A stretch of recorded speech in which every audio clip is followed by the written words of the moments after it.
So, like I said, I help high-achieving women and successful women overcome burnout, anxiety, overwhelm, and stress. So why is it that I do that?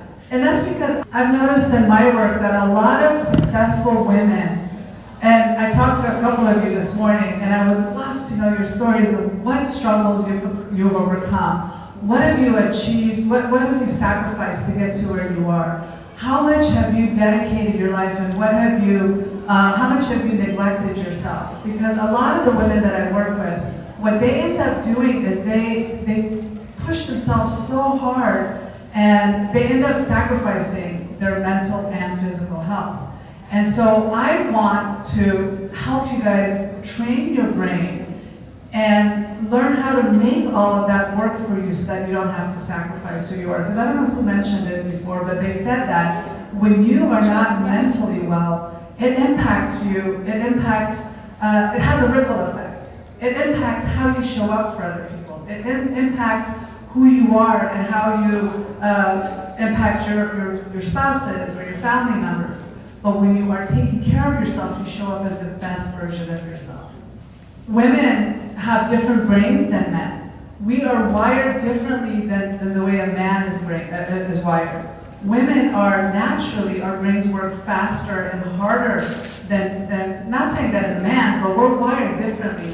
We're meant to be able to multitask. We can take care of the family, we can take care of the house, we can be a loving wife, a loving daughter, a loving mother, where a man doesn't have to do all of that. They're wired differently. They're focused on one thing at a time. Where women, we have this thick band in our brain, in the middle of our brain, that connects both sides of our brains.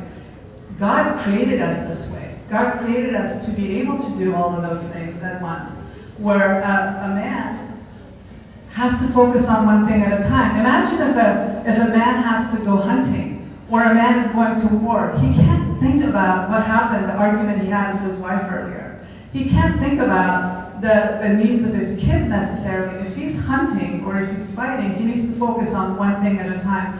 And God created us this way as a complement to each other, not as one is better than the other.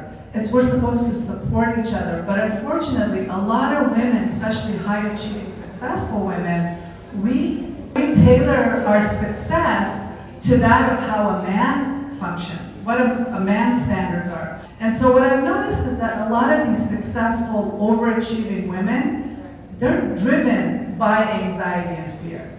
The fear of not being good enough, the fear of not being successful, the anxiety of uncertainty, the anxiety of not knowing how to manage the stressors that are coming out.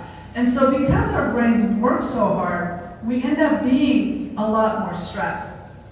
We end up, our brain is working so hard, we end up sacrificing our health as a result, and I don't want that to happen. And I see that being an unnecessary struggle, I think, for women.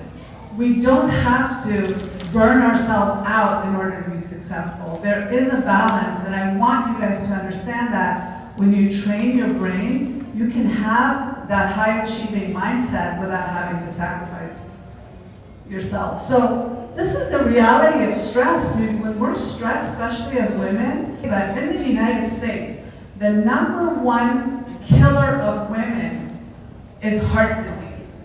And that's taking all the other cancers and all the other problems combined. Heart disease is still above all of that. And that's because women are so heart-centered. And when our heart is breaking because we're so stressed or we're disappointing people, that impacts us. When we stuff our feelings and we don't process our emotions, we do end up getting sick. And as a psychologist, I know that mental health, there's a lot of stigma around the world, right? And so we don't talk about it enough. But when women are forced to perform at a really high level, and then they're expected to be perfect. I mean, I was talking about just even the Afghan culture, about how everything has to be at a high level. We compete with each other, we have to be perfect. And sometimes it stresses me out to go over to my cousins' homes for dinner because everything is so beautiful. I'm like, oh my gosh, there's no way I could have Instagram-worthy setup for my family members, so I don't want to have anybody over because of that. And so that kind of mentality, that kind of thinking can create a lot of stress for us, and it's unnecessary. We're creating all these problems that shouldn't even be there. But anyway, when we have this pressure to be perfect, it doesn't create a healthy work-life balance, which leads to burnout, which leads to anxiety, which leads to overwhelm. So how many of you guys can relate to what I'm saying? All of us. So this can create loneliness, right? Because there is that stigma towards mental health. And a lot of women don't want to talk about it. They don't want to talk about how they're overwhelmed, that they're struggling, that they can't make it, especially if they're at the workplace, that they might need some time to take care of themselves. I'm a big believer in calling in for mental health days. I'm taking a mental health day today. And I'm just not going to do anything just to kind of reset and recharge myself. I think we need to give ourselves permission for that, just to be able to reset. Because if we keep going, when we are getting sick, we don't want to, like, Carissa, I'm glad that you had that wake-up call, because a lot of women don't get that until it's too late. Yeah. You had a chance to reset, and that's not worth it. No job is worth it. I have never considered a job to be worth dying for, ever, or sacrificing my family for. I have a daughter that I raised, and so her priority, her upbringing was more important to me than any job that I had. And so that's how we need to focus and surround ourselves with people that we can actually talk to. The reason I specialize in anxiety-based disorders is because it runs in my family. And I have a lot of family members that have anxiety, and I start talking about that. There's no shame in that. 10 years ago, you wouldn't see me on stage doing this. I would have been terrified of doing this. But I've had to overcome all of that and learn how to retrain my brain. And once I figured out that I can do that, that was amazing for me. Thank you. But like I said, we need to get rid of that stigma of not wanting to talk about it. Talk about it, because the more you talk about it, the more you normalize all of this, the more we can come and support. That's another beautiful thing about women. In times of crisis, women tend and befriend. We are the souls of, like, society. We bring people together in times of crisis. And where a man has to go fight a war, we bring communities, we create that connection. And so we need to rely on each other for that support. I love, like, all the women here. I just want to get to know all of you and talk to all of you and just learn from all of you. And if all of us had some kind of a support group where we support each other, show up for each other, and encourage each other, that would be a beautiful world, and I want more of that. What's her name? So, what I was just talking about, I'm sure a lot of you can deal with that, like you said. A lot of you can relate to it. But this was, when I was in my 20s, I was filled with angst. I was very nervous. I was very scared. I had so many dreams for myself. I knew I was meant for more, but something was holding me back. And then that's when I realized that it was anxiety that was holding me back. And it was fear that was holding me back. It was the fear of being considered an imposter. Who are you to talk about this? Who are you? This is why, even at getting my doctorate, I felt like I wasn't good enough unless I had my doctorate. Nobody would take me seriously. So I just kept going and going until I got that, because I had that imposter syndrome. The fear of failing miserably. That mindset that you talked about, Claire, so that holds us back if we're not taking care of that. And then taking risks. I was afraid to take risks. I was afraid to go for jobs that required a job interview, because I was afraid they're just not going to want me, so I would just stay small. And then the burnout thing. A lot of women end up struggling because, like I said, that they don't have a good self-care in place. The burnout doesn't happen overnight. It slowly starts with, I just need to keep pushing, and being the best of possible, to the point of being depressed and in some severe cases, either being debilitatingly depressed or actually committing suicide.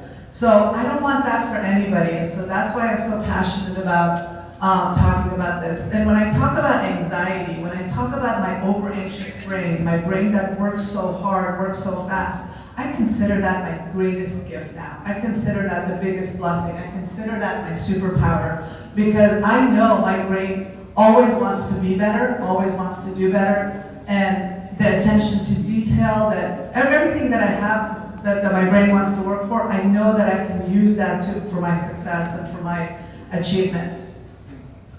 But the cost of not acknowledging that, the cost of not taking care of yourself is really scary. The stress, the overwhelm, the burnout, all of that can have negative consequences for your mental and physical health. So it's really important to acknowledge this and not allow it to be something that takes over. And I wanted to let you know that great mental health you don't need medication for that. I'm a holistic and integrative psychologist, and I don't believe in prescribing medication. Not that medication, there's a place and a time for medication, but for 95% of the time, you don't need medication to be mentally healthy. You don't need a therapist, even though I am a psychologist and I see people individually, you don't need a therapist to be mentally healthy. There are things that you yourself can do that can create great mental health without you actually having to talk to anybody if you don't want to. And so the stress, the burnout, the overwhelm, the worry, all of that has nothing to do with what's happening outside of you. It has everything to do with your interpretation of what's happening outside of you. So when it comes to traffic, for example, if I'm in a really bad mood and I'm already having a bad day, I'm going to be more reactive to the traffic, to the cars in front of me. But if I'm in a good mood, none of that bothers me. So that's an internal thing. That's the good news. Because when it's an internal thing, it has nothing to do with what's happening outside of you, and you can change your reactions. You have more control over your reactions and your interpretations than you do about what's happening outside of you. Program as young as 5 years old. We sometimes are operating with the same programming that happened at the age of 5, and we're still functioning at that level because it's at the subconscious level.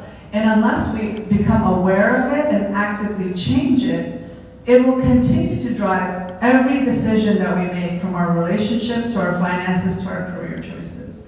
And we're not even, the fact that it's subconscious, we're not even aware of it. And that's the difficult part of it. So before we can change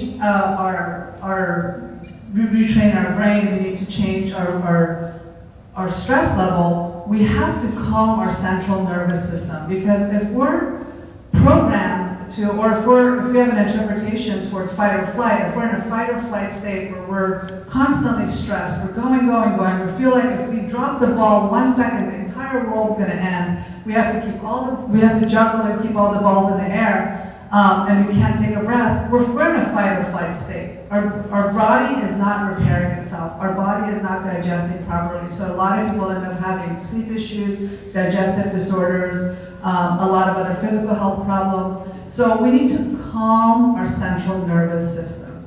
And one of the ways to do that through our mindset. And this is similar in that your mental state, your physical state, your emotional, behavioral, somatic. The somatic is actually your spirituality, your sense of connection. And you bring all of that together in order to have good mental health. But one of the ways to calm your central nervous system is just to breathe. How many of you guys have taken a nice long deep breath today? No one. No one. Let's take a pause and take a nice long deep breath. Because when we're stressed, we're breathing here. We're breathing in the shallow chest area. We need to breathe from here where your stomach is expanding and going back in. So I want you to close your eyes and take a nice long deep breath, but make it a count of 4, like 1, 2, 3, 4, and then hold it for 4, and then release for 4, okay? So what you just did was you activated your vagus nerve. You have this nerve that goes from the back of your brain and it touches every single organ in your body. When you activate that, then everything starts functioning. Your immune system is working, your body functions better, your lungs are working, your liver is working, your adrenal system's working. But when you are stressed, all of that has to shut down because it's for your survival. If you're being chased by a bear, then you can't breathe or digest, right? So you have to activate that nervous system. So my 5-pillar system focuses on retraining your brain and then balancing out your brain chemicals, and then it focuses on at the body level, at your hormonal level, and balance, because a lot of women between the ages of 35 and 50 get diagnosed with anxiety and depression because their hormone levels are changing, and the doctors automatically think that there's something wrong with them, so they give them medication, psychiatric medication that is going to do nothing for your stress level. So we want to focus on taking care of that, and then focus on addressing your past unresolved emotions at the emotional level, because if you're not addressing that, it's continuing to impact every decision you make.